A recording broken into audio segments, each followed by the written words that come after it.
Warahmatullahi wabarakatuh. Apa kabar? Kembali berjumpa dengan saya Hersman Arif dari Forum News Network. Ridwan Kamil dan pasangannya Suswono serta tim sesnya akhirnya mengucapkan selamat kepada pasangan Pramono Rano sebagai gubernur dan wakil gubernur terpilih untuk Jakarta periode 2024-2029. Dan sikap dari Ridwan Kamil dan Suswono itu kemudian diikuti oleh partai-partai pendukung Koalisi Indonesia Maju Plus. Mereka juga rame-rame mengucapkan selamat kepada Pramono dan Rano, bahkan ada seperti Demokrat sudah mulai menitipkan beberapa program yang harus dilanjutkan oleh pemerintahan Pramono dan Rano. Sikap dari Ridwan Kamil ini dan timnya, tentu saja tim Ridwan itu cukup mengejutkan karena mereka ini sebelumnya mengaku akan membawa kekalahan mereka hasil pilkada Jakarta itu ke Mahkamah Konstitusi. Nah, dari penjelasan Ridwan Kamil dinyatakan bahwa mengapa kemudian mereka itu memutuskan untuk mengakui kemenangan dari pasangan Pramono Rano dan tidak melanjutkan gugatan di Mahkamah Konstitusi karena kata Ridwan Kamil mereka tidak ingin rakyat di Jakarta itu lelah dengan gugatan mereka. Jadi biar memberi kesempatanlah kepada Pramono dan Rano itu untuk bekerja bagi warga Jakarta. Tapi yang sangat menarik, Ridwan Kamil menyatakan bahwa ini ada peran dari Prabowo. Jadi ini macam saran dari Prabowo lah begitu untuk tidak melanjutkan gugatan itu. Walaupun kemudian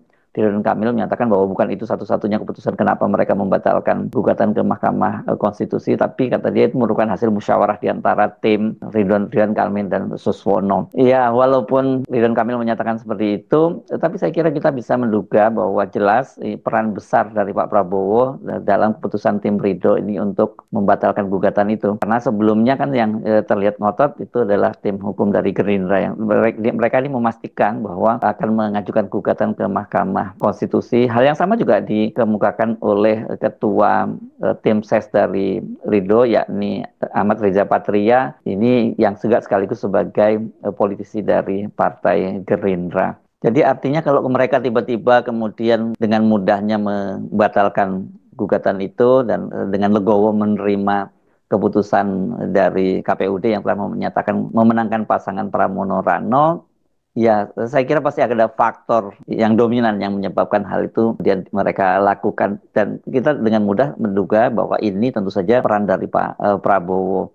Nah, yang saya menarik ini para pengamat dan media tadinya juga menduga-duga bahwa kelihatannya mengerasnya pasangan Ridho untuk melakukan gugatan ke Mahkamah Konstitusi itu ada peran dari Presiden Jokowi. Mengapa media kemudian menduga seperti itu? Ya karena kan pada tanggal 6 kemarin 6 Desember malam itu kan Pak Jokowi bertemu dengan Pak Prabowo di kediamannya di Jalan Kertanegara dan di situ mereka makan malam dan walaupun katanya itu hanya pertemuan kangen-kangenan dipastikan bahwa itu mereka pasti banyak membicarakan masalah politik dan wabil khusus persoalan kekalahan pasangan yang mereka usung di Jakarta. Kenapa? Karena bagaimanapun juga Jakarta ini kendati statusnya sudah lagi bukan disebut secara resmi lagi disebut sebagai ibu kota negara karena ada undang-undang DKJ kan tetap saja perannya itu sangat sentral baik dari secara politik maupun ekonomi. Dan Pak Jokowi kalau dari sisi politik jelas dia punya kepentingan besar di Jakarta. Hal ini berkaitan dengan skenario Pak Jokowi untuk mengajukan putranya Gibran Rakabuming sebagai calon presiden pada Pilpres 2029.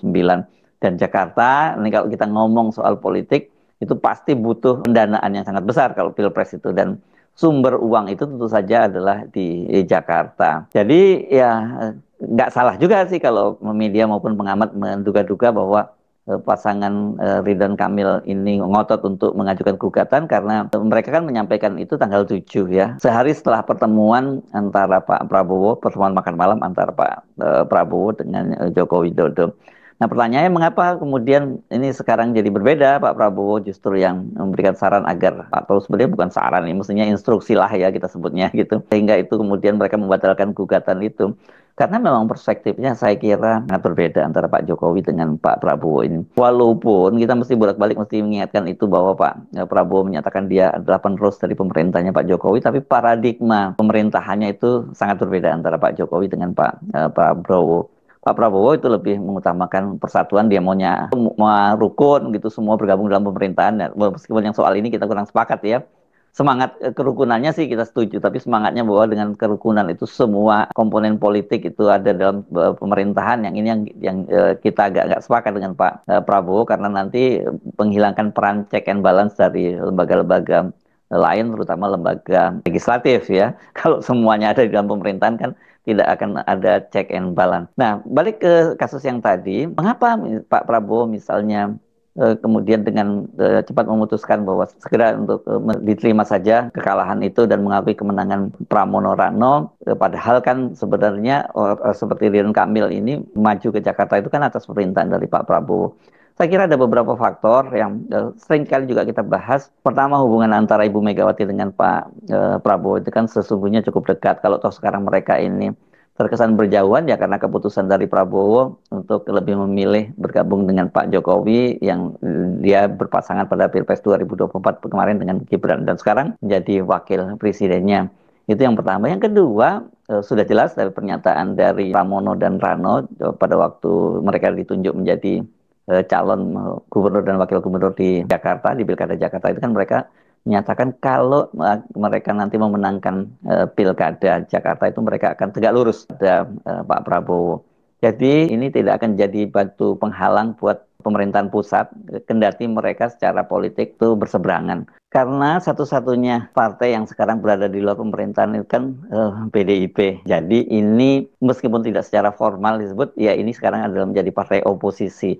Atau jangan-jangan memang oposisinya sementara karena ada faktor tadi penghalangnya Pak Jokowi. Nah itu dari sisi Pak Prabowo. Tapi kalau di sisi Pak Jokowi, saya kira Pak Jokowi pasti berkepentingan bagaimanapun caranya agar Jakarta itu dimenangkan oleh kandidat yang berada dalam kendali dia. Dalam hal ini Ridwan Kamil. Jadi wajar kalau muncul dugaan bahwa Pak Jokowi itu tidak bisa menerima kekalahan Ridwan Kamil dan Suswono. Tapi saya kira lebih khusus Ridwan Kamil di Pilkada Jakarta. Dari sini saja kan sudah semakin jelas lagi, makin berbeda sekali ya paradigma cara menguasai negara atau cara memerintah sebuah negara antara Pak Jokowi dengan Pak Prabowo. Banyak lagi saya kira faktor-faktor yang kita bisa tunjukkan, terutama kebijakan-kebijakan ekonominya. Dan kemudian juga sangat terlihat kan ini ketika Pak Prabowo akhirnya mulai perlahan-lahan, belum semuanya itu, mulai menggeser perwira-perwira tinggi, terutama di lingkungan TNI Angkatan Darat yang selama ini dikenal sebagai orang-orangnya Pak Jokowi. Saya kira ini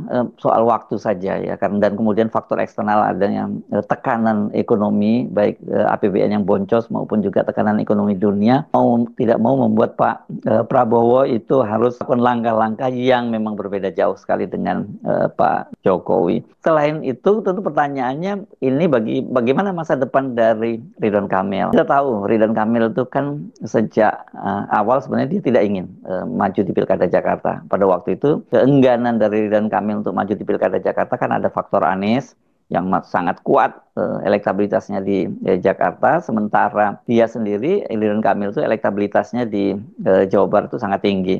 Artinya kalau dia kemarin tetap maju di Pilkada Jawa Barat, menolak untuk maju di Pilkada Jakarta, kemungkinan besar dia akan terpilih kembali untuk menjadi gubernur Jawa Barat periode yang kedua.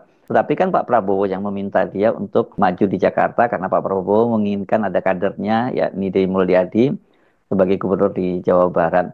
Dan kemudian Ridwan Kamil bersama Golkar tadinya enggan untuk maju di Jakarta setelah berhasil diyakinkan bahwa Anies itu tidak akan maju di Pilkada Jakarta karena tidak dapat tiket pada waktu itu dengan bergabungnya PKS di Koalisi Indonesia Maju Plus. Ini kan Ridwan Kamil merasa bahwa dia udah pasti akan jadi gubernur Jakarta. Apalagi pada waktu itu lawannya kota kosong ya.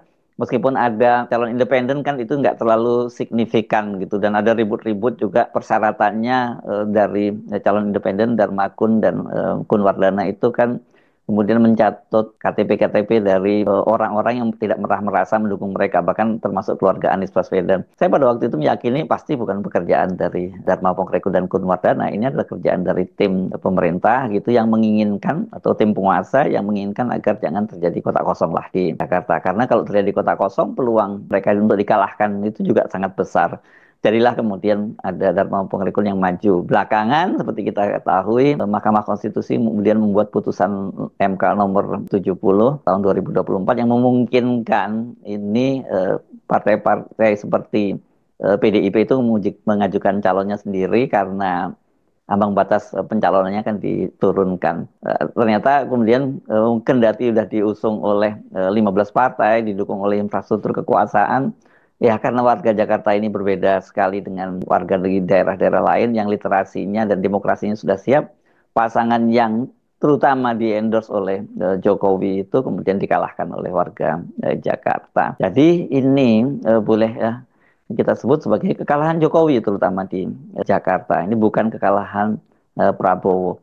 Tentu karena Prabowo yang meminta Ridwan Kamil untuk di Jakarta, Prabowo pasti akan bertanggung jawab dong. Bagaimana ke depan politik dari Ridwan Kamil setelah ini kan? Setelah ini dia nggak dia lontang-lantung dong. Dia pengangguran tingkat tinggi gitu ya, tidak jadi gubernur dan dia tidak juga maju sebagai anggota DPR. Saya kira mungkin Pak Prabowo sudah menyiapkan posisi untuk Ridwan Kamil ini. Tinggal apakah posisi itu diberikan sebelum reshuffle atau sesudah reshuffle karena kalau kita lihat reshuffle itu kelihatannya sebuah keniscayaan. Apalagi kalau kita lihat bagaimana kinerja para menteri dan anggota kabinet lain termasuk staf khusus ya.